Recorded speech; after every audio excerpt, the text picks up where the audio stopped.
on the one hand, I would say, and I think it's always important to frame this, Matthew, that we have learned so much about learning and teaching over the decades that to a significant degree, we are constantly improving. Our graduation rates improve. I think the outcomes for our students overall improve over the decades, but it's slow and it's incremental. And to your question, the current state of public education in the state of California, really, we are in a staffing crisis at this point in time. And the leaders that I am supporting are all have vacancies as they are going into this new school year, and they are looking for qualified people and they are not finding them. Yeah, it's crazy right now. Just in the last week, I've received emails from 3 different school districts asking me if we have any special education teachers. Yep. Special education, math, science, and in my current line of work, training educational leaders, training assistant principals, school principals, same thing.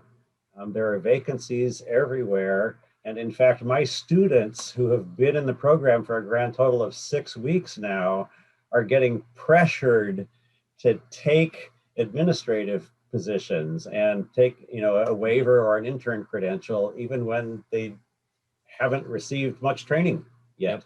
And we both know that's the state of special education, is that special education, in fact, has the highest percentage of least qualified teachers of any aspect of K-12 public education at this point. Folks with BAs and no prior training in special ed are being hired and placed in special education classes. It's insane. And it is, because then the system wonders why they quit after a week or 2 weeks or 5 weeks, or if they make it through a year. Yeah. So I have family that's in general education, and they hired a special educator for the school site that they work at. And the administrator said, so you have an IEP coming up to the new special education teacher. And he's like, well, what's that? What's that? What? These are the people that are being hired to support the most, at-risk population.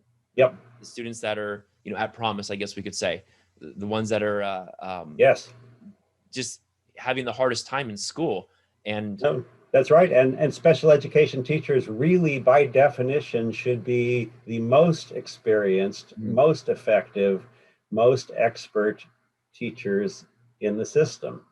But that's currently not the case. And that's not to discredit the good intentions and the hard work of folks who go into special education. We just need to support them better and do a better job. Your argument works for every profession. You're not going to go, I'm not going to take my car to a mechanic that's like, wait, what's a carburetor? Okay, is that an engine, guys? What am I looking at? Yep. You would never, in any profession, you're just not going to do that. But right now, everyone's wondering why. Why are things this way?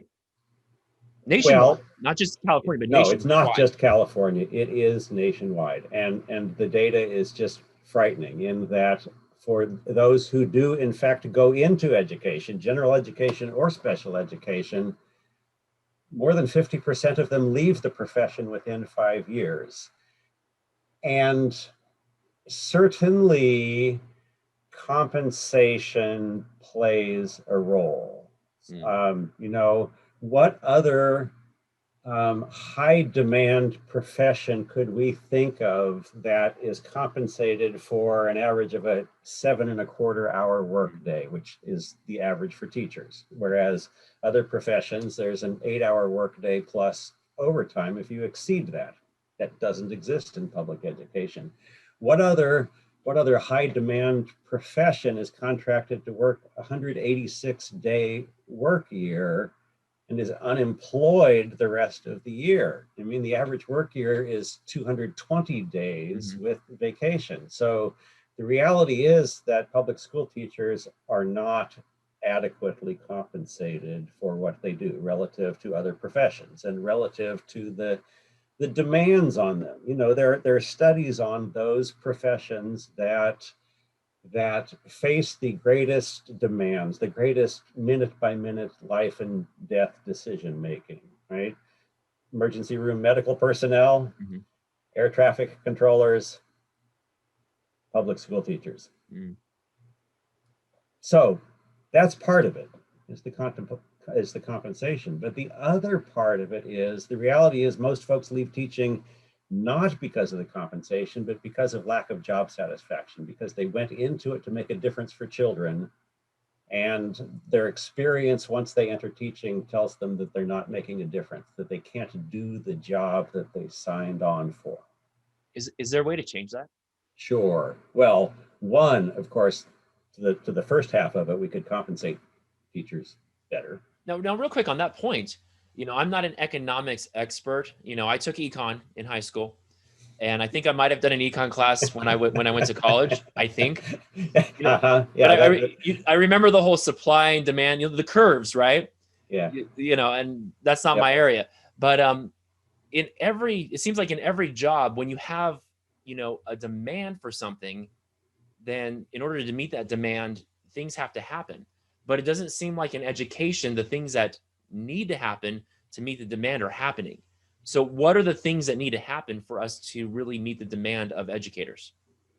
Well, two things. One, really and truly, they need to be compensated for an 8-hour workday and a 220-day work year and overtime. They need to be compensated at a level that's commensurate with the training and the demands upon the profession. That's one. But two, they need to be adequately trained to do the job.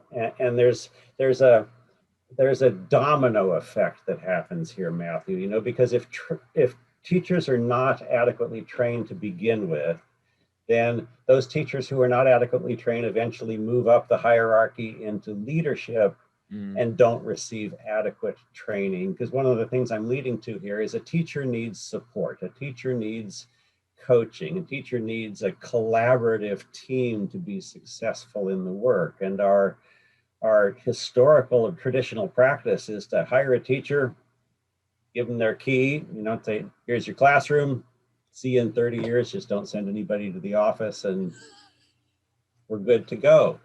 You can't do the work of teaching in isolation independently. There are those rare individuals who can, of course, but no profession should be built upon outliers. It should be built upon what the majority of the employees are capable of doing. So really this all goes back to training as far as I'm concerned, Matthew, that all the way through, from credential programs at the teaching and the administrative levels to then the support, the structure once a teacher gets hired, the coaching, the meaningful support from the administrator, the restructuring so that teaching is collaborative, so that more than one adult is responsible for a cohort of children, kind of thing.